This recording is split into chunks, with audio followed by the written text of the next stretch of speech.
കാലങ്ങളായിട്ട് നമ്മൾ ഇവിടെ ഇൻഡിജീനസ് മെഡിസിൻസ് പ്രാക്ടീസ് ചെയ്യുന്ന പലരും പറഞ്ഞതും പ്രൊമോട്ട് ചെയ്ത ഒരു കാര്യമാണ് എന്ത്, ഇംഗ്ലീഷ് മരുന്ന് കഴിച്ചാൽ നിങ്ങളുടെ കിഡ്നി അടിച്ചു പോകും. ഒന്നാമത്തെ കാര്യം, ഇപ്പോൾ നമ്മൾ പ്രാക്ടീസ് ചെയ്യുന്ന ഇംഗ്ലീഷ് മെഡിസിൻ അല്ല, മോഡേൺ മെഡിസിനാണ്. മോഡേൺ മെഡിസിൻ എന്ന് പറയുമ്പോൾ ഫിസിക്സിൽ നിന്നും കെമിസ്ട്രിയിൽ നിന്നും എല്ലാം കാര്യങ്ങൾ ഉൾക്കൊണ്ടുകൊണ്ടുണ്ടായ ഒരു മെഡിക്കൽ ശൃംഖലയാണ്.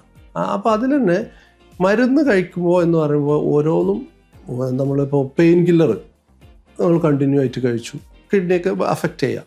അതേസമയം തന്നെ ഡയബറ്റീസിനെ സംബന്ധിച്ചിടത്തോളം നമ്മൾ നോക്കുകയാണെങ്കിൽ ഡയബറ്റീസ് ആസച്ചാണ് കിഡ്നിയെ കിട്ടുക. കാരണം കിഡ്നിയിലെ സുഷിരങ്ങളെ വലുതാക്കി പ്രോട്ടീനിലേക്ക് വന്ന് കിഡ്നിക്ക് ഫെയിലിയർ വരുത്തുന്നത് ഡയബറ്റീസ് എന്നുള്ള അസുഖമാണ്. സോ നിങ്ങളുടെ ഡയബറ്റീസ് നിങ്ങൾ വെൽ കൺട്രോൾ ആക്കുക, ശരിയായ മെഡിസിൻ എടുക്കുക. Of course medicine has to be prescribed by a qualified person. അല്ലെങ്കിൽ അതിൻ്റെ ഡോസേജ് അതിന് നിങ്ങൾക്ക് പറ്റാത്തതുണ്ടാവും, എല്ലാ മരുന്നും എല്ലാവർക്കും പറ്റില്ല.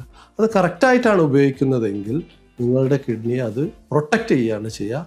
അതുകൊണ്ട് അതിനെപ്പറ്റി പേടിക്കേണ്ട കാര്യമില്ല.